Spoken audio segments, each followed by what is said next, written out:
காதல் பொல்லாதது, ஒரு காவல் இல்லாதது.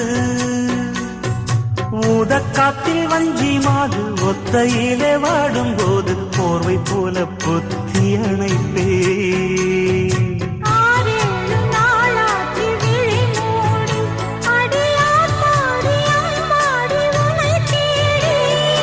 நீதானே மானே என் இளஞ்சோடி, உனை நீங்காது என்றும் என் உயிர் நாடி.